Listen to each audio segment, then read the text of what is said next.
กดติดตามนะกดไลค์กดแชร์เพื่อเป็นธรรมทาน ยิ่งแชร์นักก็ได้บุญนักนะแชร์น้อยก็ได้บุญน้อยบ่แชร์ก็บ่ได้บุญนะหรือว่าจะร่วมบริจาคเป็นสาธารณกุศลก็จื่อบัญชีออมบุญออมธรรมวันละบาทนะทางธนาคารไทยพาณิชย์เลขที่บัญชีก็1452447นะ00-8ชื่อบัญชีกองพระไทยธรรมกิจพระมหาชาญชัยพรหมประดิษฐ์แล้วก็พระจตุรงค์ชูศรีหรือว่าแห่งธนาคารก็เป็นธนาคารกสิกรไทยเลขที่บัญชีนั้นก็376225นะ327-2ชื่อบัญชีของพระมหาดวงทิพย์ปริยัธาลีนะตามกำลังตามเจตนาซึ่งวันนี้นั้นก็เช่นเดียวกันนะเห็นซึ่งสักครู่หนึ่งก็บรรดาคณาจารย์ของเขาก็คงจะเดินทางเข้ามาตอนนี้ก็หลวงพ่อพระครูสุจิตตานุรักษ์นะครับดร.หลวงพ่อเจ้าคณะอำเภอฝางเจ้าอาวาสอุดมอำเภอฝางจังหวัดเชียงใหม่ครับนมัสการครับหลวงพ่อครับผมครับสวัสดีครับครับผมก็เจริญสุขเจริญพรญาติโยมท่านผู้ชมผู้ฟังทั้งหลายตัววันนี้ก็ได้มาพบท่ามกลางสายฝนท้องฟ้าคึกขนองที่เมืองฝางอยู่ในขณะนี้นะครับครับผมสายฝนตกลงมาจักแล้วก็มีฟ้าร้องครึ้นครางครับคงจะเป็นปกติเนาะปกติต้องเป็นเรื่องของธรรมดาหน้าเดือน12เหนือนี่มันหน้าฝนละหน้าฝนเต็มที่ครับนิมนต์ครับวันนี้จะมีอย่างมาเล่าผู้สาธยายวันนี้ที่เมืองฝางงั้นเสียงฝนตกฟ้าห้องนะครับแต่ที่วันนี้ออกอากาศที่วัดอินทปัญญารามนะครับบ้านกองฝ่ายนะครับหมู่ที่12ตำบลบ้านปิ่นอำเภอรองจังหวัดแพร่นะครับเพื่อที่จะมาร่วมเสียงนักร้องดังขนาดนั้นครับเพราะว่าอยู่ในป่าในดอยครับนักร้องดังแก่รีดเรไรธรรมชาติครับฉะนั้นก็บรรดาท่านผู้ฟังท่านผู้ชมเด้อนี่คือเพิ่นน่าจะอยากจะออกวิทยุได้เฮาถ้าดีครับก็พยายามที่จะผ่อนลงตัวนี้หนวกหูขนาดนะครับนักร้องนักแก่นะครับอย่างมาอันทดสอบอันกับบรรดาท่านผู้ฟังว่าเสียงเพิ่นจะมาแข่งดวลกับพระครูโสพลกับหลวงพ่อครูสุจิตตาดูจริงดังดีที่หลวงพ่อได้ยินเสียงก่อนเนี่ยพันน้อยก็บ่อยู่ใกล้สักตัวเนี่ยอาจจะฮือไปบอกฮือเบาเสียงหน่อย เดี๋ยวหลวงพ่อนิมนต์คุยอย่างสักหน่อยครับอันในบรรยากาศนะครับที่ในช่วงที่ในช่วงนี้ก็ฟ้าฝนแล้วก็เฮาวันพรุ่งนี้จะเป็นวันพระวันธรรมสวนะเดี๋ยวผมไปบอกให้ลูกน้องเบาสักหน่อยครับบ่ไหวแกนี่ครับได้ครับนิมนต์เลยครับผมก็ที่เป็นวันเสาร์ญาติโยมวันเสาร์ที่17เดือนกันยายนพุทธศักราช2565ตรงกับเดือน12เหนือเดือน10ใต้แรม7ค่ำวันนี้ทุกวันเสาร์นี่ญาติโยมนะที่สำนักปฏิบัติธรรมวัดพระบาทอุดมน้ำบ่อสาวาก็ได้เชิญชวนให้ออกศรัทธาอุบาสกอุบาสิกาได้ร่วมกันประพฤติปฏิบัติธรรมประจำวันเสาร์ญาติโยมนะประจำวันเสาร์ทุกเสาร์เนี่ยจะมีการปฏิบัติธรรมเว้นไว้แต่กรณีที่วันเสาร์ใดมันตรงกับวันพระเขาก็งดเว้นเพราะว่าญาติโยมจะต้องไปวัดใกล้บ้านที่เคยไปไหว้ไปสาฟังเทศน์ฟังธรรมวันนี้เป็นแรม7ค่ำก็มีญาติโยมได้ขึ้นสำนักปฏิบัติธรรมสำนักปฏิบัติธรรมที่อำเภอฝางนี่ที่วัดพระบาทอุดมนี่เป็นแหล่งที่21นี่เท่ากับพระคุณของป้อถ้ากับปิ้นเป็นเลข12คนพระคุณของแม่พระคุณแม่มี12พระคุณพ่อมี21แต่ในช่วงนี้ก็เป็นช่วงที่ ฝนยังบ่ค่อยหยุดตกดีเตื้อแล้วก็มีญาติโยมมาร่วมกัน ครับ ร่วมกันขึ้นวัดปฏิบัติธรรมตั้งแต่9 โมงถึง 11 โมงครึ่งนะครับ ผม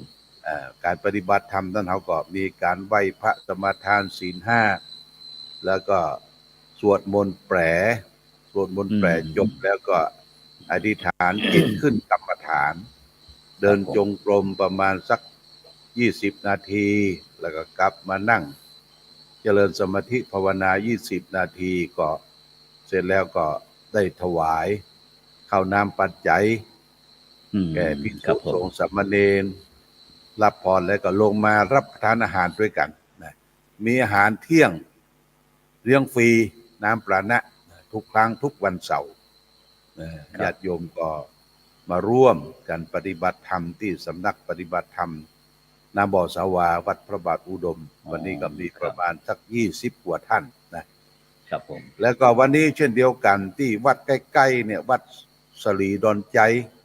เพิ่งก็มีการทำบุญกินข้าวสลากกินข้าวสลากนี่จะมีกันต่อไปจนสิ้นเดือน12แล้วก็บ่ายเดือนเกี่ยงไปนี่ก็ส่วนมากวัดทุกวัดในอำเภอฟางแม่อายชัยปราการเพิ่งก็กินสลากต้านสลากกันทุกวัดเพราะว่าเมื่อต้านกินข้าวสลากแล้วก็รายได้ส่วนหนึ่งที่เหลือจากถวายพระสงฆ์แล้วก็จะเป็นปัจจัยบำรุงวัดเป็นค่าน้ำค่าไฟค่าบริหารจัดการของทางวัดมีส่วนใดหลายนี้ก็บางทีก็วัดที่เปิ้นมีศรัทธาหลวงหลายก็จะได้เป็นเรือนแสนเนาะเรือนแสนครับผมและการต้านสลากนี่มันเป็นการต้านอย่างหนึ่งที่บ่ได้บังคับกฎเกณฑ์ท่านอาจารย์พระครูครับบ่ได้บังคับกฎเกณฑ์เปิ้นฮู้ว่าเขาจะต้านวันไหนบางวัดก็เป็นการประเพณีถ้าเดือน12ออกกี่ค่ำนี่จะเป็นไล่กันไปแล้วศรัทธาญาติโยมก็เตรียมกันตาลกัวเข้าคนเข้าตาลกุยน้อยกุยใหญ่ตาลต้นโจกและก็ต้นโจกใหญ่นี่โจกครับแล้วก็เป็นโอกาสดีที่ทุกเจ้าพระสงฆ์เนี่ยใน3 อำเภอเนี่ยได้มาปะมาจุมมาอู้กันสนทนาภาษีเรื่องของว่างก่อนเรื่องของว่างไปปะไปพบของว่างก็มีขนมนมเนยมีกล้วยทอดมีถั่วดินไอ้ยังปลาหมึกจีมันเป็นที่ม่วนนะโดยเฉพาะแบบปลาหมึกเนี่ยนะหลวงพ่อเนาะปลาหมึกจี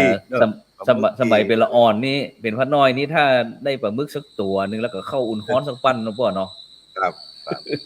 แล้วก็เดียวที่มันหายไปนี่คือแต่ก่อนนี่เฮาฮ้องเรียกว่าขันกีฬาหมากเมี่ยงเนาะเป็นสิ่งที่เอามาต้อนรับทุกเจ้าประสงค์บอกว่ากินตาลในวัดในวาหรือไปในบ้านที่จองญาติโยมจะมักจะถวายขันกีฬาเภสัชกีฬาหมากเมี่ยงแต่ว่าประเด็นนี้เปิ้นรณรงค์กันบ่ฮือถวายบุหรี่พระเจ้าประสงค์บ่ฮือถวายสิ่งเสพติดสิ่งที่มาทดแทนก็จะเป็นฮอนเป็นขนมอมเป็นทอฟฟี่แล้วจะเป็นหมากอมหมากหอมต่างๆนี่มาทดแทนเป็นสิ่งเป็นนิมิตหมายดีนะครับแต่บัดเดี๋ยวนี้เรื่องบุหรี่เรื่องหมากเรื่องเมี่ยงนี่บ่ค่อยมีแล้วก็ปอเนาะถ้าเป็นสมัยสาว30 ปีก่อนนี่เมี่ยงนี่บ่มีอยู่ครับแต่ว่าทุกเจ้าก็บ่ใครเปิงนะใครเปิงได้ไปที่ไหนจะยกบุหรี่มาสูบพ่นควันพิษเนี่ยญาติโยมเพิ่นมองครับแม่นครับถ้าใครสูบก็เลี่ยงไปปุ่นในส้วมในห้องน้ำแม่นครับเป็นพระสงฆ์เจ้าเฮาสำหายนะครับเนาะอันจะหมายความว่าสูบบุหรี่จะพ่นขว้างต่อหน้าศรัทธาญาติโยมบ่ถึงบ่เปิงนะครับเดี๋ยวนี้นะมันอัตโนมัติครับปอเนาะต้องแอบสูบครับมันเป็นยุคสมัยวันนี้เป็นสภาพการท้องถิ่นของเฮาก็เป็นหน้าบุญเนาะเป็นหน้าประเพณีหน้าบุญโดยเฉพาะอย่างยิ่งเดือน12เพ็งที่ผ่านพ้นไปเนี่ยทุกที่ทุกแห่งทุกหนร้านนาของเฮานี่6 จังหวัดภาคเหนือนี่เฮาก็ได้ทำบุญสุนทานเ เป็นครับการตอบแทนบุญคุณแก่พ่อแก่แม่แก่ครูบาอาจารย์บุพการีเปตพีชน ครั แล้ว บ ว่า เป็นนาบุญ เป็น ครั เท บ ศกาลบุญของทางเหนือ ครับ ภาคเหนือเฮาโดยนะครับครับ ครับ ซึ่งโดยเฉพาะก็เป็นการนั่นส่งเสริมสนับสนุนนะครับ เรื่องจาหีตประเพณีวัฒนธรรม หรือว่าเรื่องอาหารการกินอย่างต่างๆครับหลวงพ่อเนาะเพราะว่ามันจะเป็นการที่มาพบมาเจอกันอย่างไอ้ห่อนึ่งอย่างก่อนเพิ่นเวลาเพิ่นจะกินข้าวสลากเพิ่นก็จะต้องเตรียมอะเนาะหลวงพ่อเนาะเตรียมวันบ้านนั้นมีกันสลากกวยสลากหรือว่าจะทำบ้านอุทิศบุญส่วนกุศล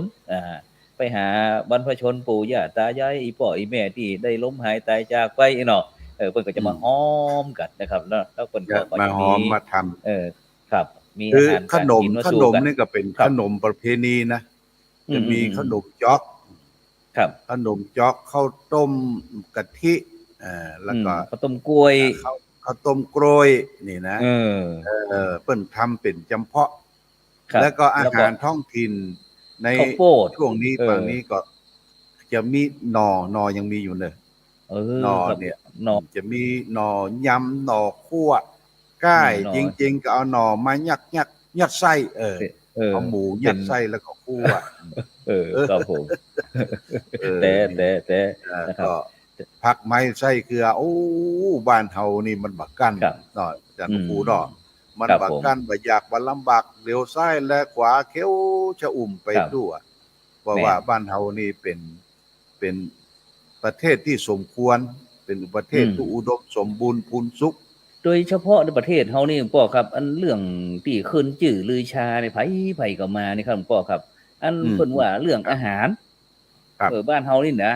บอกว่า ครั จะ บ คนชนชาติในมุมในของโลกมาถึงประเทศไทยแล้วติดใจยิ่งเฮาจะหันฝรั่งครับปาปายาป๊อกอย่างต่างๆนี่นะครับเวลาตำมะกล้วยเต้อย่างนี้ปัดโท ไปเจอนักมวยคนหนึ่งมันเป็นเยอรมันชื่อ ครับ เปิ้นบ่บอกชื่อเพิ่นว่าเป็นเปิ้นเป็นนักนิสิตอยู่ดู ครับ นักร้องดังขนาดนักหลวงพ่อหนวกหูคนนี้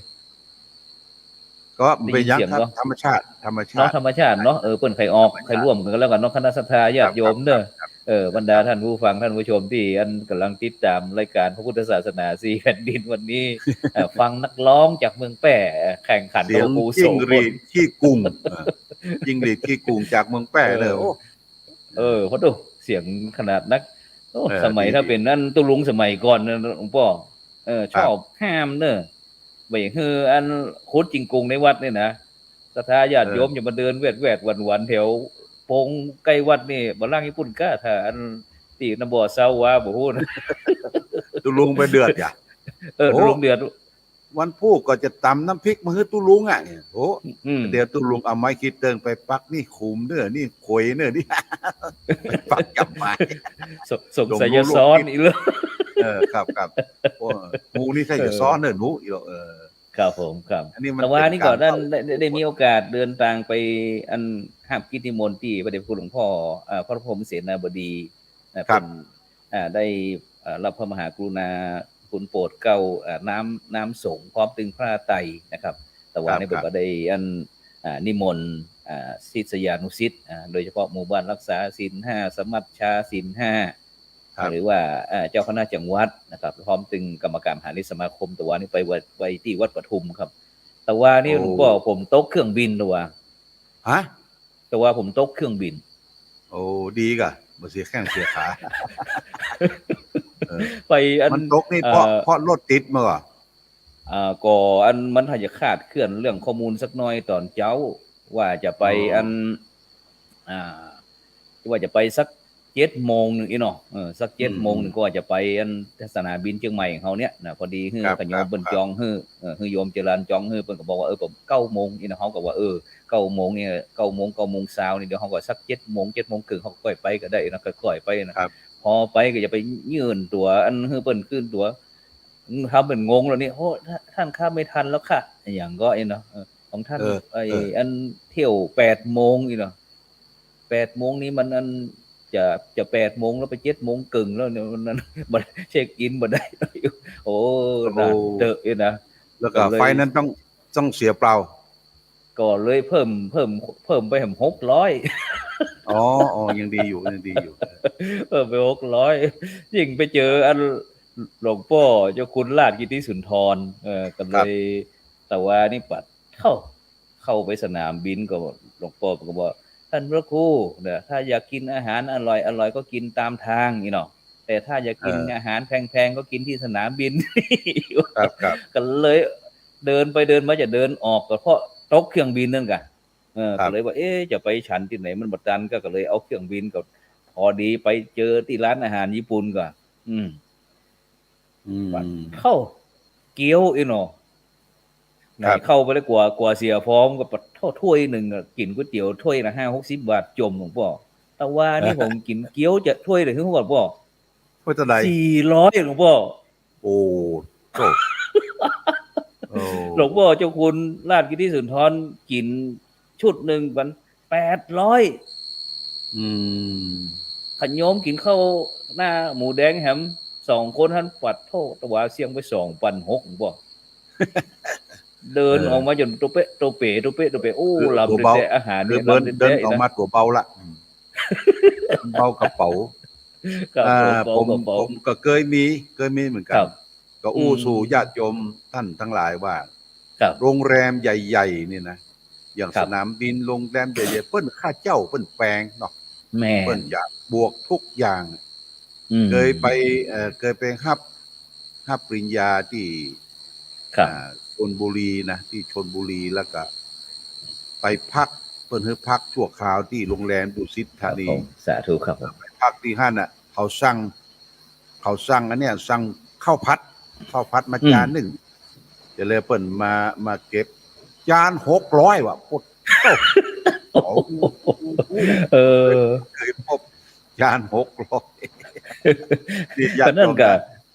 มันสู้บ้านเฮาบ่ได้เด้อของกินถูกกินสู้บ่ได้แต่ข้อดีอย่างยิ่งคือบ้านเฮาเนี่ยไปไหนเพิ่นห่อเข้าไปด้วยนะสวัสดีครับสวัสดีครับครับตอนนี้ก็ท่านอาจารย์พระมหาดงที่ปริยัติธารีครับนิมนต์ครับท่านอาจารย์มหาดงที่ปริยัติธารีครับได้ทักทายก็บรรดาท่านผู้ฟังท่านผู้ชมหายหน้าหายตาเพิ่นมาบอกนึกว่าไปช่วยน้ำท่วมกันหลายวันนะครับเนาะขอถวายความเคารพครับพระอาจารย์พระครูโสพลแล้วก็พระอาจารย์พระครูสุจริญรักษ์นะครับแล้วก็พระอาจารย์วรเชษฐ์ครับเพราะว่าหายหน้าหายตาไปโอ้โหรู้สึกว่ามันเป็นจะได้นะงานช่วงนี้นะพระอาจารย์มันน่าขนาดก็เลยบ่ค่อยได้ว่างเข้ามา2 อาทิตย์แล้วนะครับอาจารย์เนาะอาทิตย์นี้ก็เข้ามายังสายอยู่ยังสายแถมนะครับครับโอ้ได้เห็นพระอาจารย์พระครูทั้งสองได้คุยกันเรื่องอาหารในสนามบินหรืออาหารที่มันแพงนี่ก็โอ้ยเดียวนี่นะชามละ400-500โอ้ยผมนี่แทบจะต้องห่อนะครับห่อปิ๊กปั้นอาจารย์ครับผมก็เลยสดน้ำจนหมดถ้วยท่านอาจารย์มหาหลวงที่ร้านอาหารญี่ปุ่นบ่เป็นหยังอู้กับหลวงพ่อเจ้าคุณเพราะว่าบ่เป็นหยังเพราะว่ามันครั้งหนึ่งในชีวิตเฮาได้ฮู้อีเนาะเดี๋ยวเปิ้นเฮาบ่ฮู้แต่นี่เฮาฮู้แล้วทีนี้แล้วก็เตี้ยเดี๋ยวตัวอย่างครับผมนิมนต์ครับท่านอาจารย์มหาวิเชษฐ์ครับผมครับสาธุครับก็ขอนมัสการอาจารย์ทุกคนอาจารย์พระครู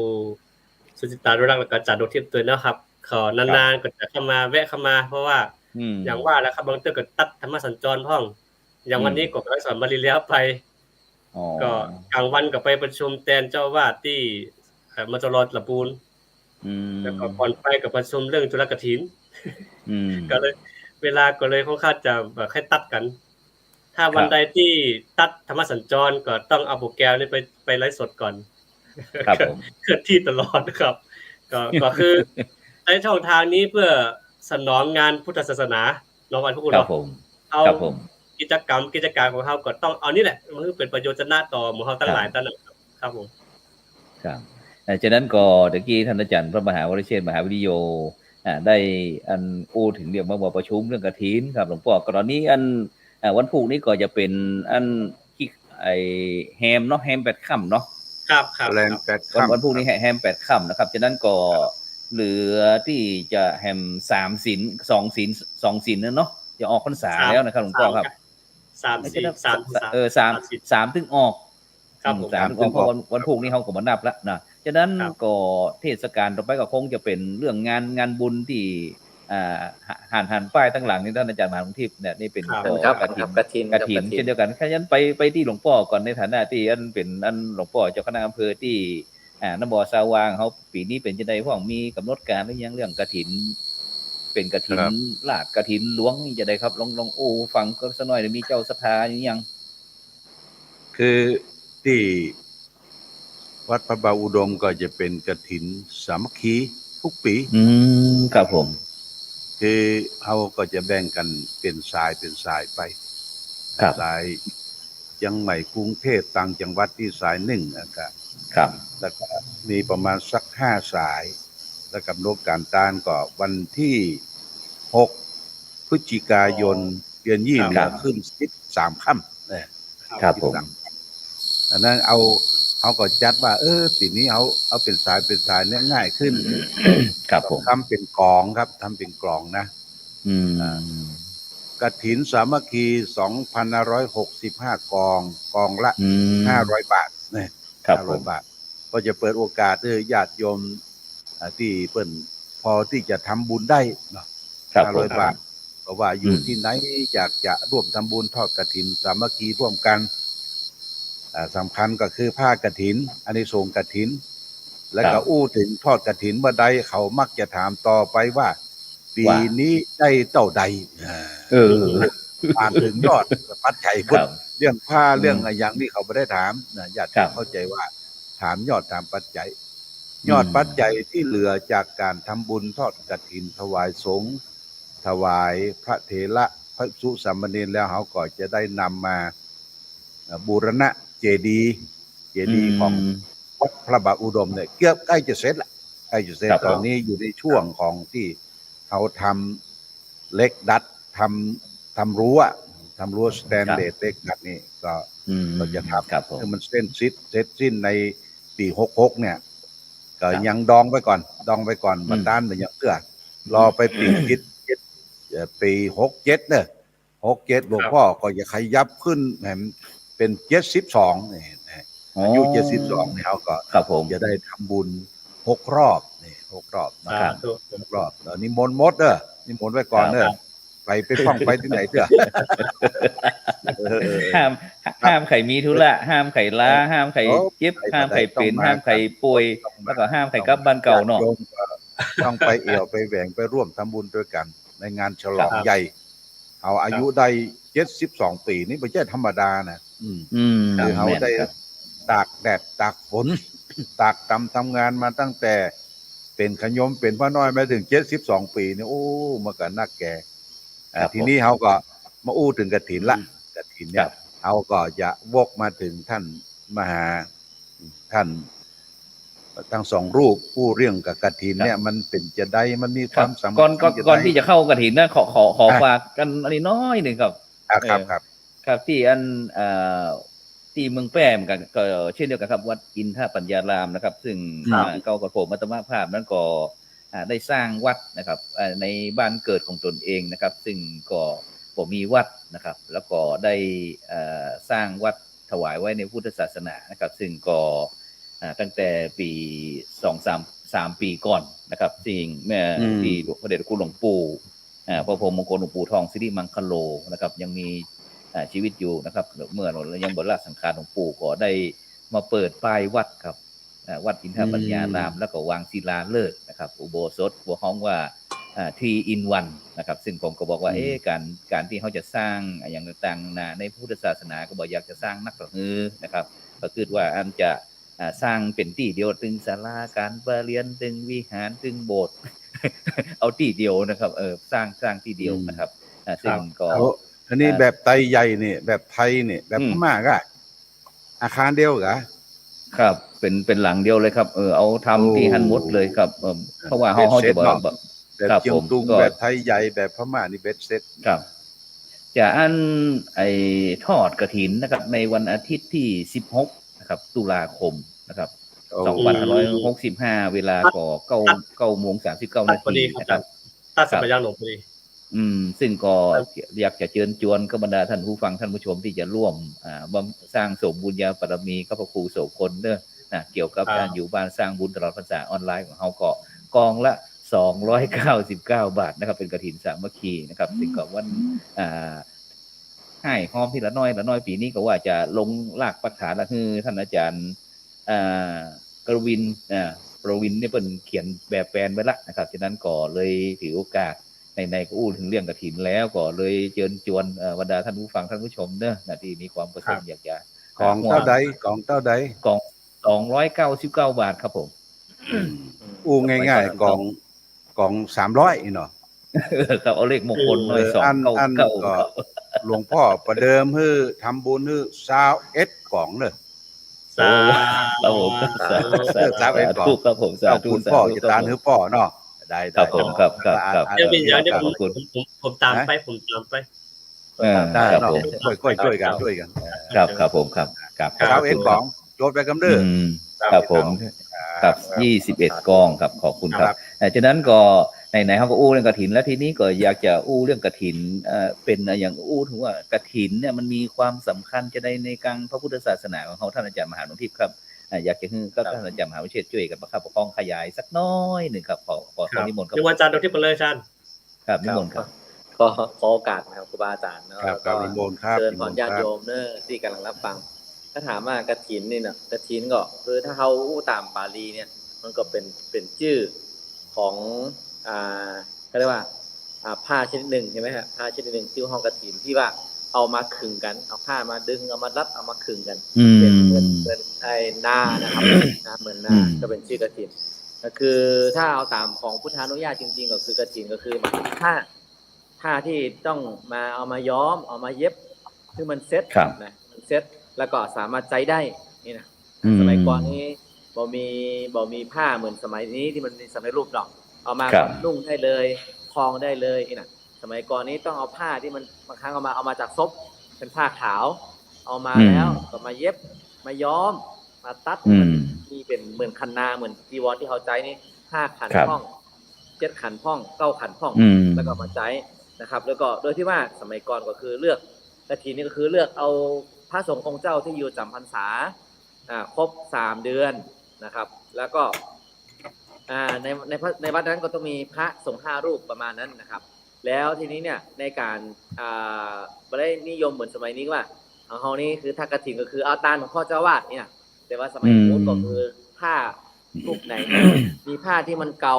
มีผ้าที่มันขาดนี่ก็จะตามรูปนั้นพระสงฆ์ก็จะลงประชามติกันลงมติกันมาเอารูปนี้สมควรที่จะขับกฐินก็เลยไปตามรูปนั้นนี่นะครับหรือว่าเมืองเฮาสมัยนี้ก็คือใช้อัปโลกเนาะอัปโลกผ้ากฐินทานนี้หลุดล่องลอยมานะพากาศตกลงมาในท่ามกลางสงฆ์ไม่ได้เจาะจงท่านใดท่านหนึ่งแล้วก็บอกว่าผ้ากฐินทานนี้ข้าพเจ้าพิจารณาแล้วเห็นว่าสมควรแก่รูปนั้นรูปนี้นะและปัจจุบันก็คือเฮานิยมว่าขอเป็นหลวงพ่อเจ้าวาดเถอะพอหลวงพ่อเจ้าวาดท่านได้มาแล้วบางครั้งก็ท่านก็เอาไปที่ลูกวัดนี่นะครับอาจารย์ครับอันนี้คือแล้วก็กฐินนี่ก็คือว่ามันเป็นการทานเนาะการทานคือหมายความว่าใน1 ปีเนี่ย1 วัดมี1 เตื้อเท่านั้นถ้ามี2 เตื้อเนี่ยมันจะกฐินละมี2 เตื้อเนี่ยมันจะกฐินเป็นต้นเพราะฉะนั้นเนี่ยการทานก็คือถ้าอานิสงส์ของการต้านกฐินก็คือบอกว่าเป็นการต้านที่คือหากว่าเขาเนี่ยต้องการที่จะได้อย่างเนี่ยมันจะได้ตามอกตามใจเหมือนอกเหมือนใจมันตันใจอะเนาะเพราะว่าตามการเวลานี่นะครับครับประมาณนั้นครับสาธุครับ ทีนี้ถามหลวงพ่อถามว่าตังเมืองนอกเนี่ยตังเจียงตุงตังปุ้น12 ปันนาเปิ้นนิยมกว่าการทอดกฐินการทอดพระป่าคุณเป็นมีคือณปัจจุบันนี้ก็เริ่มหลวงพ่อครับเริ่มมีมาแล้วครับตั้งแต่ที่ว่าคณะสงฆ์เชียงใหม่เฮาก็ดีคณะสงฆ์เชียงไฮ้ก็ดีคณะสงฆ์กรุงเทพก็ดีน่ะได้นำเอาญาติโยมเนาะผู้มีใจศีลใจบุญอยากไปแอวตัวอยากไปไหว้พระไหว้สงฆ์อยากไปสนับสนุนพุทธศาสนาทางเจียงตุงนะครับเนาะโดยเฉพาะหลวงพ่อพระครูตะกอนนี่หลวงพ่อพระครูในป่าญาติโยมไปตลอดนะครับไปทำกฐินพ่องไปทำมูลผ้าป่าพ่องนี่นะแล้วก็ก็เลยมีประเพณีนี้สืบมาแต่ว่าณปัจจุบันนี้ก็ยังบางครั้งก็ยังไม่มีการจองครับหลวงพ่อครับอย่างสมมติวัดผมเนี่ยตอนนี้ก็ยังบ่มีไผ่ที่บอกว่าจะเป็นเจ้าภาพเลยแต่ว่าเขาจะถ้าออกพรรษาแล้วเขาบางทีเขาก็มาแจ้งว่าเขาก็จะมาถามว่ามีกฐินหรือยังประมาณสัก1 เดือนหรือว่าเพราะว่าปกติเป็น1 เดือนเขาจะมาถามว่า มีกฐินหรือยังถ้าบ่มีเขาก็จะมาตานนี่นะครับตั้งเจียงตุงแต่ว่ามันมีข้อแตกต่างที่ว่าตั้งเจียงตุงนี่ก็ยังมันเหมือนตานกฐินแบบส่วนบุคคลอ่ะบุคลิกกันก็เลยว่าโอ้ยมันเหมือนใจนะกฐินนี่มันต้องเป็นสังฆทานเนาะแต่ว่าเจียงตุงก็คือตานแบบว่าคือถ้าสมมุติว่าเขาอยากตานนี่ก็บางทีก็ตานที่คนที่ฮับทั้งหมดเลยอ่ะเงินเข้าวัดเลยสมมุติว่าเงินเข้าส่วนบุคคลเนี่ย60%เข้าวัด 40% เนี่ยที่จริงโอ้ยก็งงๆอยู่เหมือนกันผมก็ยังงงว่าเอ๊ะมันเป็นจะได้มันบ่ค่อยถูกตามหลักของไอ้กฐินก้าอีนะครับผมประมาณนั้นครับครับแล้วก็ตอนนี้ก็คือมีส่วนมากก็ท่านจะมีก็คือมีพระสงฆ์จากเมืองไทยเฮานี่หรือว่าเป็นญาติโยมจากเมืองไทยก็โทรไปบอกว่าปีนี้เนี่ยจะจองเป็นเจ้าภาพเด้อจะมีครับแต่ถ้าโดยปกติแล้วนี่ตังเจียงตุงเมืองยองนี่จะบ่มีว่าเดี๋ยวจองกฐินนะครับมันออกพรรษาแล้วเขาจึงจะโผล่มาครับผมบอกครับสาธุครับก็ขอเสริมนิดนึงคือตังส่วนมากตังเจียงตุงเมืองยอเพิ่นจะฮ้องว่าตาลผ้าตกหายเนาะจ้ะเนาะตาลผ้าตอดผ้าตกหายเตรียมเพราะว่ากฐินซึ่งผ้าตกหายตาลตกหายคือตาลตอดตาลไปเลยครับคือคล้ายว่าผ้าผืนนั้นจะมีใครเป็นเจ้าภาพแต่ว่าตึงปึ๊กตึงมวลเนี่ยมันรวมเป็นเจ้าภาพแต่ว่าคือตุ๊เจ้าเพิ่นไปพิจารณาคนเดียวเพิ่นจะไปเพิ่นคือคล้ายว่าเจ้าบ้านเจ้าเมืองเพิ่นจะไปดักรออยู่แต่ว่าบ่มารวมตัวกันนี่หันนะครับแล้วก็จะทำพิธีก็คือเวลาหลังจากที่ตุ๊เจ้าเพิ่นพิจารณาจักเรียบร้อยปุ๊บเพิ่นจะมาเอาอนุโมทนาทีหลังทีนี้คืออย่างอาจารย์ดนตรีบอกว่าอย่างตะกี้เนี่ยคือว่าประเพณีทางปุ้นเนี่ยค่อนข้างที่จะรับรู้เรื่องราวศาสนาน้อยครับเรื่องเฉพาะเรื่องระเบียบวินัยเรื่องกฐินเข้ากรุงเข้าป่าเนี่ยมันเคยมีแต่สามารถจะกินต้านมหาปางกาตาวิสันตละเรื่องธรรมเนี่ยหูนักแต่ว่าเรื่องกฐินที่มาที่ไปพุทธประวัตินี่แทบจะบ่ใครมีหลังจากที่พระหนุ่มเนนน้อยของเฮาทั้งหลายมีโอกาสได้เข้ามาศึกษาเราเรียนตังมหาจุฬาเนี่ยถึงจะซึมซับความรู้ของเรามากขึ้นแล้วก็เอาความรู้เรานี่ไปเผยแผ่มากขึ้นแล้วก็ทำให้ปอกศรัทธาของเฮาบางครั้งคือเรื่องการเปิดมุมมองพระอาจารย์ดนตรีเนาะมุมมองในการมองเข้ามาหาเนี่ยค่อนข้างจะบ่ค่อยมีคือยังอยู่ในมุมเดิมอยู่ถามว่าดีกว่าดีแต่ก็องค์ความรู้ใหม่ๆที่เข้าไปปุ๊บมันจะค้านกันตลอดเวลาแต่ว่าต้องอาศัยระยะเวลาที่ครูบาอาจารย์ของเฮาที่จะเชียงไฮ้เชียงใหม่ละพุ่นแล้วเฮาเนี่ยไปช่วยกันแล้วก็ไปจันโลงแต่ก็ถึงจะคือปอกศรัทธาของเข้าใจมากขึ้นยิ่งจะคือจุลกฐินก็ดีตั้งปุ้นแทบจะบ่ฮู้เรื่องเลยก็คาดจะมีครับเพราะฉะนั้นก็เป็นการเปลี่ยนแปลงระบบ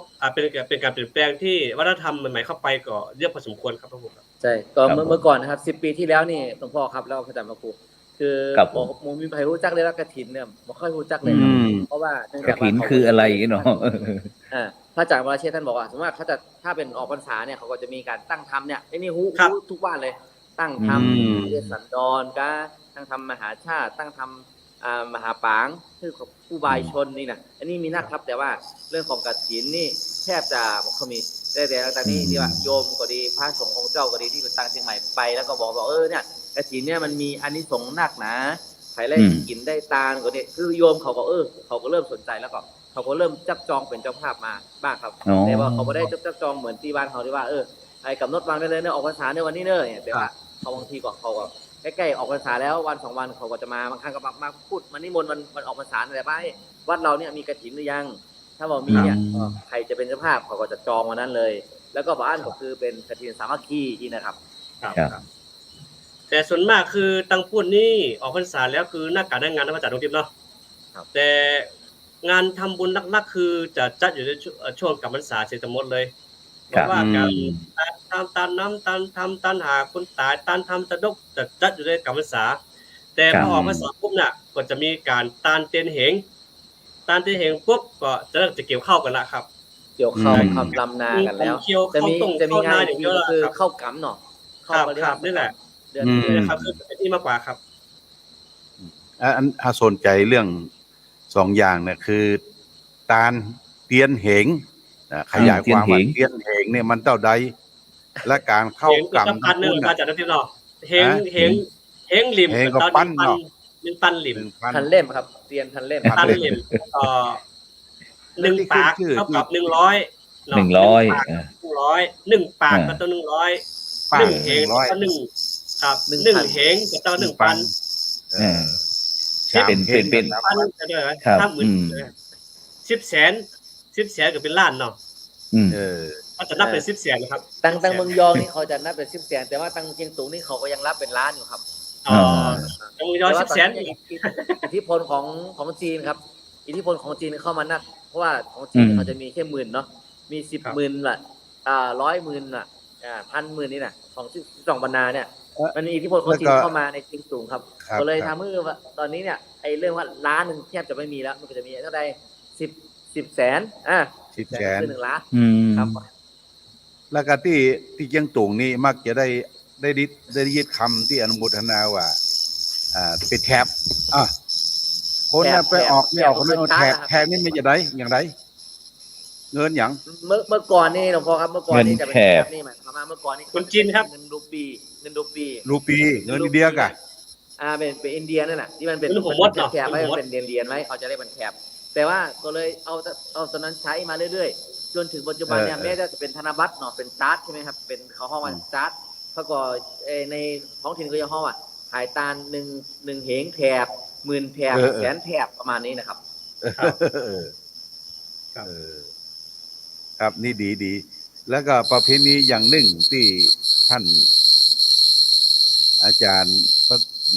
อาจารย์ดวงทิพย์ได้เกริ่นเมื่อกี้ว่าเข้ากรรมนะขึ้นชื่อนะการเข้ากรรมเชียงตุงนี่เปิ้นทำเป็นซุ้มเป็นอย่างเปิ้นจะมีเจ้าภาพทำอย่างใดเนี่ยลองขยายความเมื่อฟังว่าพอออกพรรษาแล้วตาลเตียนเหงเนาะตาลเตียนเหงแล้วก็เข้ากรรมนี่เพื่อจะเข้ากันที่ไหนที่ป่าจากะที่วัดกะที่อย่างกาวัตถุประสงค์การเข้ากรรมนี่มันมีกี่วันมันอย่างไรมีพอออกศรัทธาเป็นเจ้าภาพซุ้มเจ้าภาพบริขารอย่างใดนี่ลองฟังเราครับนิมนต์ท่านวรเชษฐ์ก่อนเลยครับเดี๋ยวผมเสริมครับอาจารย์วรเชษฐ์ครับเมืองยองนี่มันจะเมืองยองกับเชียงตุงนี่ถ้าเข้ากรรมนี่จะแตกต่างกันหน่อยครับจะเปิ้งกันเนาะเข้าเปิ้งกันนะเปิ้งกันคือแตกต่างกันก็แต่จะขอสมาภัยครับพระครูบาอาจารย์แล้วก็อาจารย์เพราะว่าผมเป็นเด็กน้อยผมเคยอยู่เมืองยองครับก็เลยประเพณีพิธีกรรมตั้งสงฆ์เนี่ยของข้าที่จะไปบ่ให้สมทรัพย์ว่าเคยที่ได้เข้ากรรมแต่ว่าเขาก็หันแต่ว่าปฏิวัติของตั้งพุ่นเนี่ยก็บ่ต่างจากบ้านเฮาคือบ่คือพระคตุกะไปขนาดนั้นแต่ว่าของเฮาเนี่ยพอเก็บวัดบอกวัดแล้วปุ๊บก็คือเป็นปกติธรรมดามันเก่าแต่ตั้งพุ่นบ่ได้ครับคือพระสิบพันปุ๊บเนี่ยจะคือทุกเจ้าพันนาของเฮาต่างจิตต่างนาไปหาปุ๊บเนี่ยบ่ได้อันนี้คือความว่าเข่งกับเข่งแต่ว่าเข่งคนละแบบแต่ว่าเข่งคือหมายถึงว่าคือห้ามพระคตุกะเนี่ยเข้าไปแอวไปหาแต่ว่าในขณะนั้นปุ๊บก็ยังมีพวกศรัทธาของเขานั่งเฝ้าที่จะบริการคือมันมีคนตาลไปมีคนเป็นตาลนักก็คือหมายถึงว่าเป็นคนที่พระที่เข้าไปปฏิบัติเนี่ย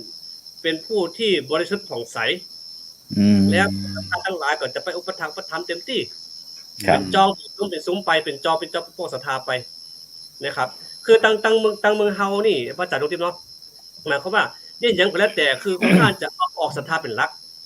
หมายว่าเป็นตู้เป็นก็เป็นยังเป็นเนี่ยกว่าเอาเขาเป็นหลักแล้วก็อาจารย์เนาะแม้แต่สลากกินตาลพอได้ปุ๊บมันก็สร้างความสร้างสายสัมพันธ์ของเขาตลอดเวลาจนตายอันนี้คือบ่งบอกถึงว่าการกินกันตาเนี่ยมันเป็นสายยันมันเป็นสายใยที่ผูกพันตั้งแต่ถึงไม่ว่าบ่เป็นสายโลหิตกันแต่พอมายกยอปอปั้นมาอาสา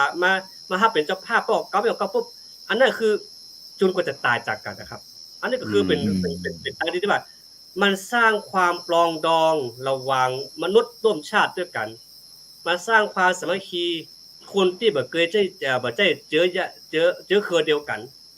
แต่ก็ทำเอาน้ำทำคำสอนสายบุญเนี่ยมาสานสัมพันธ์ต่อกันเนี่ยผมว่าก็เป็นประเพณีที่ควรแก่การรักษาและควรแก่ศึกษาต่อไปนะครับครับก็เดี๋ยวหลวงพ่อถามอย่างนี้ว่ากรรมที่เข้ากันที่วัดต่างๆเป็นปริวาสกรรมมั้งเหรอครับส่วนมากจะเน้นปริวาสกรรมครับ ปริวาสกรรม ปริ กำหน วา ด สกรรม 12-13 วันเมื่อวะ 10 วัน 11 วัน 12 วันครับผม 11 วัน 12 วัน แต่พิธีกรรมมันหนักครับ คือมันจะมีการสวดโฮกมันละเอียดกว่าบ้านเฮาแต่ว่าผมก็บ่เคยสัมผัสน่าจะอาจารย์รถทิพย์น่าจะอธิบายได้กว่านี้ พระอาจารย์วรเชษฐ์เคยเข้าครับผมนี่เคยเข้าอยู่ครับ คือ ตีตั้งเขาเนี่ยผมเคยเข้านะแต่ไม่เข้าทั้งประเทศ เขา เลยครั ห้ บ องว่าเป็น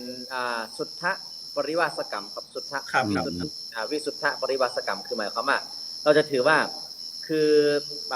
การเข้าปริวาสกรรมเนี่ยจะปกปิดมานานเท่าใดก็ตาม หรือว่าลืมหรือบอกรู้ก็ตาม แต่ว่ามาเข้า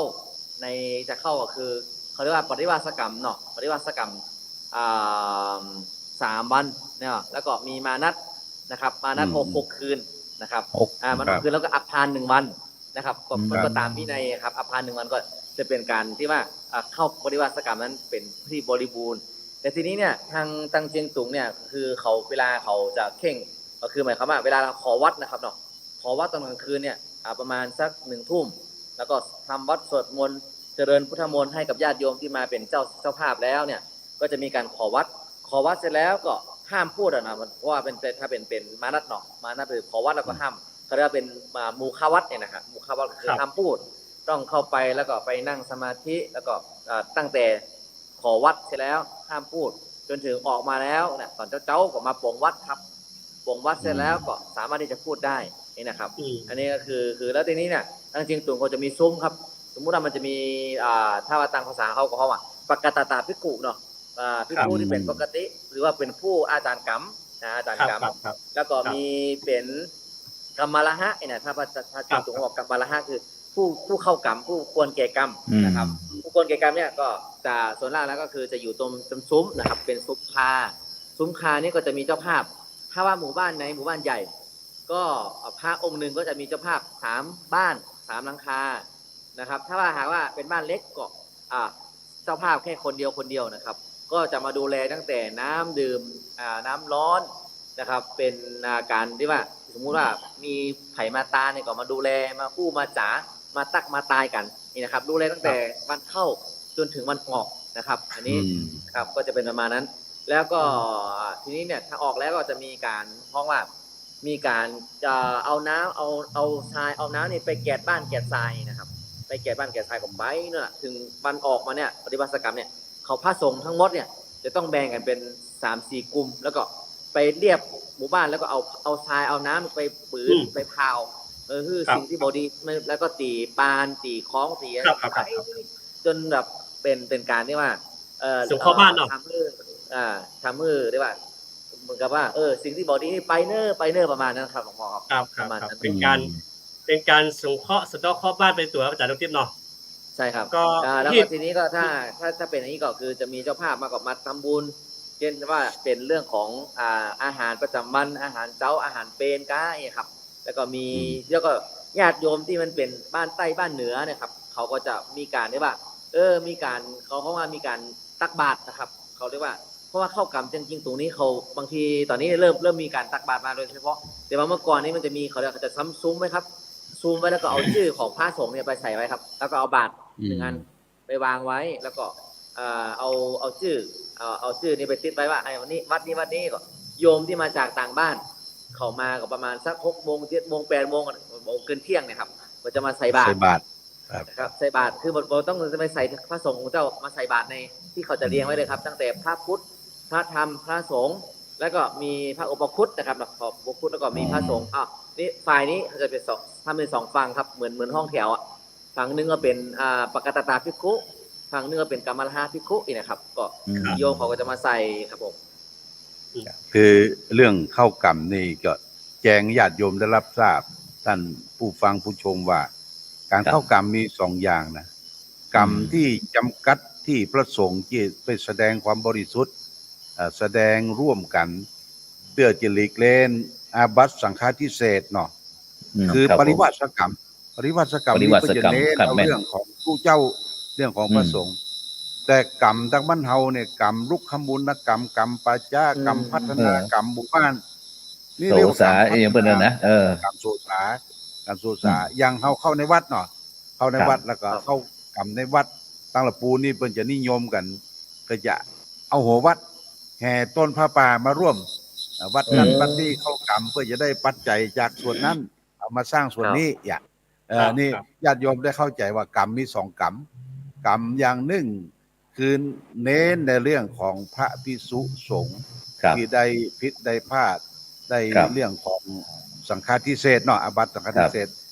ที่นักกว่านั้นทำมาได้หลีกเล่นมาได้เนาะอันนี้แสดงถึงความบริสุทธิ์และกรรมที่เขาหันถึงวันที่ญาติโยมออกพรรษาราพเจ้าพอเดือน4เดือน5ที่เข้ากรรมตามวัดบารานตามป่าจ้านี่เรียกว่ากรรมพัฒนากรรมพัฒนาเป็นการโปรดศรัทธาญาติโยมโปรดศรัทธาโปรดผีโปรดผีโปรดศรัทธาแปลงซุ้มแปลงหยังแล้วก็พัฒนาป่าจ้าตัวเองนี่ก็ตั้งแต่ตัวจะมี2นะครับเรื่องตัวจะมีกรรมหลวงคือปริวาสกรรมแล้วก็มีกรรมป่าจ้ากรรมนั่นกรรมป่าป่าจ้ามาเที่ยวเนาะกรรมป่านี่7 วันนะครับกรรมป่านี่7 วัน5 วัน7 วันเนาะครับ5 วัน 7 วันครับนิมนต์ท่านอาจารย์พระครูโสพลว่าต่อใกล้จะหมดครับตอนนี้อันส่วนมากนักร้องจะดังครับที่เมืองแปร่เนี่ยตอนนี้นะก็เลยอยากจะให้คณะครูบาอาจารย์ว่าดวงทิพย์ที่ผมก็พยายามที่จะปิดเสียงเพราะอันเก่งใจศรัทธาญาติโยมแต่ก็หมดดีครับหมดดีครับหมดดีซึ่งที่หลวงพ่อคณะครูบาอาจารย์เขาได้อู้ถึงเรื่องการเข้าวัดปฏิบัติกับกรรมก็คือเรื่องอย่างก็ที่เข้าที่กฐินก่อนอู้เรื่องกฐินก่อนกฐินมาเข้ากับกฐินครับกฐินแล้วก็เรื่องมากเข้ากับก็เลยลวดนะครับลวดที่นี่ก็เป็นองค์ความรู้นะครับที่ในด้านผู้ที่นับถือพุทธศาสนาไม่ว่าจะเป็นพี่น้องกัน12ปันนาก็คือประเทศจีนพี่น้องตั้งเชียงตุงเมืองยองเมืองลาอย่างต่างๆแล้วเนี่ยก็เป็นที่ประเทศพม่าหรือว่าฉานรัชฉานเฮาแล้วก็มาตั้งลาวเชียงทองอย่างต่างๆเหล่านี้เนาะครับหลวงพ่อบางนะครับนี่ก็เหมือนกับคล้ายกันแล้วก็มาที่ประเทศไทยของเฮา8จังหวัดภาคเหนือของเฮาเชียงใหม่เชียงรายลำพูนลำปางพะเยาแพร่น่านแม่ฮ่องสอนต่างๆเหล่านี้ก็มีวิธีการคล้ายกันครับก็คือเป็นพระพุทธศาสนาเกี่ยวกับเรื่อง สายเถรวาทเนาะเถรวาทซึ่งก็โดยเฉพาะคณะศรัทธาญาติโยมก็จะหันว่ามีการเข้าลูกขมูลพ่องหรือว่าเข้าปริวาสพ่องนะครับซึ่งปริวาสนั้นก็อย่างที่หลวงพ่อได้อู้คณะศรัทธาญาติโยมทั้งหลายก็คือเรื่องการที่ปฏิบัติตามพระธรรมวินัยเวลาพระสงฆ์เขาจะได้พังพลาดได้ล่วงเกินตั้งพระธรรมวินัยตั้ง200ถึงก่อน227เนี่ยก็ตั้งแต่4ข้อทั้งหมดหลวงพ่อเนาะที่แก้ไขบ่ได้แต่ถ้า13ข้อลงมาสังฆาทิเศษมาครับกับสังฆาทิเศษลงมาก็สามารถที่จะต้องปฏิบัติตามที่คณะครูบาอาจารย์ได้อู้นี้ซึ่งความจริงก็ที่หลวงพ่อได้เน้นก็คือการที่พระเฮาผิดพลาดนี้ก็คือการชำระก็คือการรับโทษที่จะต้องอยู่ปฏิบัติตามกฎระเบียบวินัยซึ่งก็จะมีอาจารย์กรรมนี่ก็เหมือนก็คล้ายๆกับผู้ที่ควบคุมดูแลการประพฤติบ่คือผิดเพื่อที่จะสามารถดึงพระสงฆ์รูปนั้นหรือว่าตู้เจ้าของเขาเนี่ยได้เข้ากลุ่มคือเป็นการที่จะต้องยอมรับปรับปรุงได้ผ่านขั้นตอนอย่างต่างๆเหล่านี้เข้ามานี่ก็เป็นความรู้ที่คณะศรัทธาญาติโยมอาจจะบอกให้เข้าใจว่าเวลาตู้เจ้าเข้าปริวาสกรรมนี้เป็นนั้นเป็นนี้แต่มันก็มีเงื่อนไขอยู่นะครับส่วนที่เรื่องโสสานกรรมหรือว่าลูกข้อมูลอย่างต่างๆนี่ก็เป็นการที่โปรดคณะศรัทธาญาติโยมนะที่จะได้ร่วมทำบุญสุนทานหรือว่ามีเกณฑ์ทานใหญ่กินหลวงอย่างต่างอาจจะมีการปฏิบัติธรรมแบบนี้ขึ้นนะฉะนั้นก่อนนี้ก็คือเป็นวิธีเจ้าพูดของเราเพื่อวัตถุประสงค์ก็คือเพื่อที่จะได้ทำนุบำรุงพระพุทธศาสนานะครับโดยเฉพาะในปัจจุบันเนี่ยซึ่งพระพุทธศาสนาของเราก็รู้สึกว่ากำลังได้รับการท้าทายหลวงพ่อเนาะจีปะทะบางครั้งก็มีหมอพ่องมีฤาษีพ่องอย่างจีปะทะต่างๆในปัจจุบันฉะนั้นเจ้าพูดของเขาจะต้องเข้าใจด้วยไม่ใช่ว่ามีแต่นับถือพุทธศาสนาแต่เป็นตามที่พ่อแม่โยมแม่เปิ้นปานับถือมาแต่เขาก็ต้องศึกษาโดยเพื่อที่ประโยชน์ที่เขาพึงจะได้รับนะครับเนาะเวลาเขาเนี่ยแต่กินแต่ทำแต่เขาก็ได้แต่ถ้าเขาท ทำไปด้วยโดยความรู้เท่าบ่ถึงการเนี่ยหน้าที่จะได้บุญได้กุศลอย่างในปัจจุบันนะหลวงพ่อครับอย่างบางครั้งเวลาพระสงฆ์องค์เจ้าแสดงพระธรรมเทศนาหรือพระเทศธรรมนี่เนาะก็มักจะมีคณะสัตยาญาติโยมมาถึงก็จะมักจะมามาจากันอย่างหลวงพ่อเนาะโดยบ่ได้ฟังบ่ได้ทางฟังทุกเจ้าที่จะเทศนะความจริงเข้ามานี่ดีละที่มีโอกาสที่จะได้ฟังเทศได้อาจจะได้ลืมของเก่านะว่าที่สิ่งที่เขามันยังคัดข้องสงสัยอยู่เขาก็ได้ยินเนี่ยอ๋อแจ้งแม่นละจำได้ละแล้วก็ได้ฟังสิ่งที่ใหม่ๆที่สิ่งที่เขาบอกเคยได้ยินได้ฟังต่างๆเนี่ยครับซึ่งมันเป็นอานิสงส์ที่ยิ่งใหญ่เพราะอย่างพ่อเปิ้นฮือปัญญากับฮือปัญญาฉะนั้นปัจจุบันนี้พี่น้องพุทธศาสนิกชนของเขาอาจจะมีการที่หลากหลายการประพฤติปฏิบัติน่าจะอาจจะบ่ใครตรงบางครั้งก็เวลาเจอทุกข์เข้ามาก็เนี่ยต่อไปเนี่ยพระพุทธศาสนาหรือว่าพระสงฆ์เจ้าบุญกุศลก็บ่ช่วยเฮาบ่ได้ต่อไปเฮาบ่นับถือละเนี่ยครับบางครั้งก็เกิดวิกฤตอย่างขึ้นมาฉะนั้นน่ะที่หมู่เฮาพยายามที่มาอู้กันเนี่ยก็เพื่อจะให้คณะสัตยาญาติโยมได้เข้าถึงพระพุทธศาสนาที่แท้ขึ้นบ่ใช่ว่าอันเฮาจะไปบีบบังคับอย่างคือต้องทำแบบนั้นทำแบบนี้บ่แม่นแต่เราอยากให้ท่านผู้ฟังผู้ชมเนี่ยได้ใจสติปัญญาไตรตรองอย่างต่างๆแล้วท่านจะมหาหลวงพี่เนาะท่านอยาก ใช่ครับก็คือได้เข้าถึงหลักธรรมคำสอนของพระสัมมาสัมพุทธเจ้าครับผมเราจะได้เป็นหรือว่านับถือพุทธศาสนาแล้วก็เอาน้ำธรรมนะครับคำสอนหรือว่าเอาผลที่เรานับถือแล้วนั่นน่ะไปให้มันเกิดประโยชน์กับตัวเรากับพี่น้องเรากับสังคมชุมชนเรานะครับครับอนุโมทนาครับท่านอาจารย์มหาวิเชษฐ์ครับเหลือเวลาแหมสัก3นาทีครับก็ที่เฮามาสนทนาปราศัยตรงนี้ก็คือเฮาก็เป็นการที่ดึงสติขึ้นมาคือหมายถึงว่าบางสิ่งบางอย่างของเฮาจิตของเฮาจะรับไหลไปพอมีคนใดมีพระเจ้าพระสงฆ์ครูบาอาจารย์มากระตุ้นมันเป็นที่จุดอ่ะเนาะครับเป็นที่จุดแม่นเฮ้ยว่าอย่างฟังพระครูโสพลโอ้เนี่ยถูกใจก็มันเป็นการดึงสติปัญญาขึ้นมาแล้วก็ดึงใจเฮาขึ้นมาเพราะว่าถึงวันนี้จิตของเฮานี่มันคิดสักอย่างเช่นว่าอย่างจุลกาสัตว์กับพระอาจารย์นพทิพย์อาจารย์พระครูโสพลมีจิตตนีปันดวงอ่ะแต่จิตศรัทธาดวงเดียวอ่ะและกำลังจิตของเฮาจะพอก่อเพราะฉะนั้นวันนี้ทำมาที่เปิดไกลคือว่าคล้ายๆมันจี้ปุ๊บเนี่ยจิตดวงศรัทธาอาจจะเกิดขึ้นได้เนี่ยจิตศรัทธาดวงศรัทธาเกิดขึ้นละเพราะฉะนั้นทุกวันนี้ของเฮานี่กิเลสปัญหาน้อยอยู่ทั้งหลายนี่มันล้อมกายล้อมใจล้อมจิตด้วยตึงบนตึงมวลเพราะฉะนั้นมันนึกถึงจุลกาสัตว์ก็จิตตันนี่มีพันดวง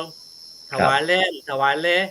มันได้เกิดนึกอยู่หั่นน่ะเนี่ยเกิดเริ่มได้สักการเพราะฉะนั้นตุลิตะทำดีต้องทำไวๆทำดีต้องทำไวๆเน้อมันจะได้บุญนะครับอาจารย์ครับทำทันทีนะอาจารย์เนาะ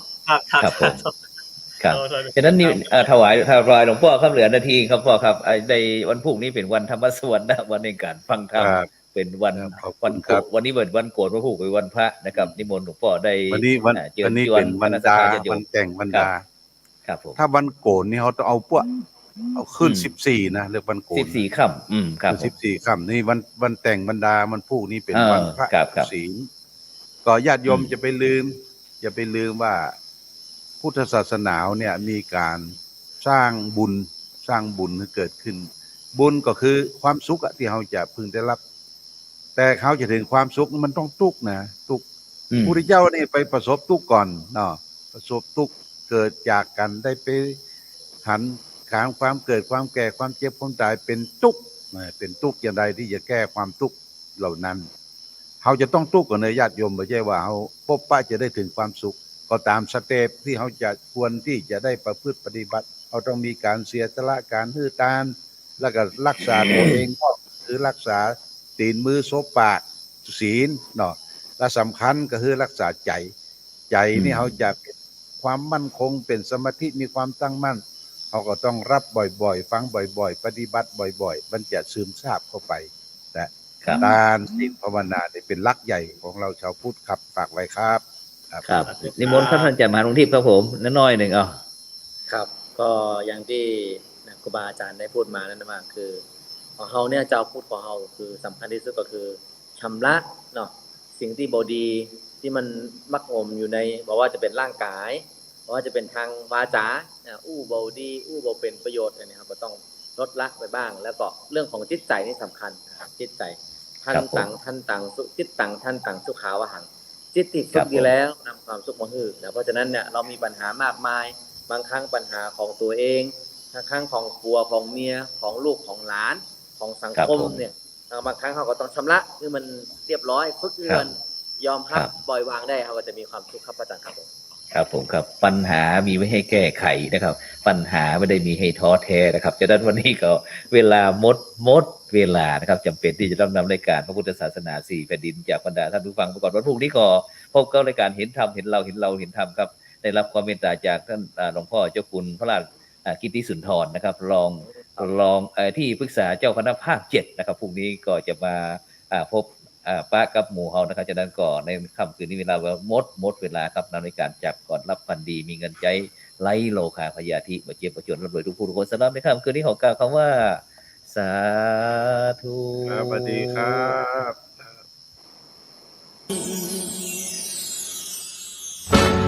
อธินนาทานาเวรมณีกาเมมุสาสุราเม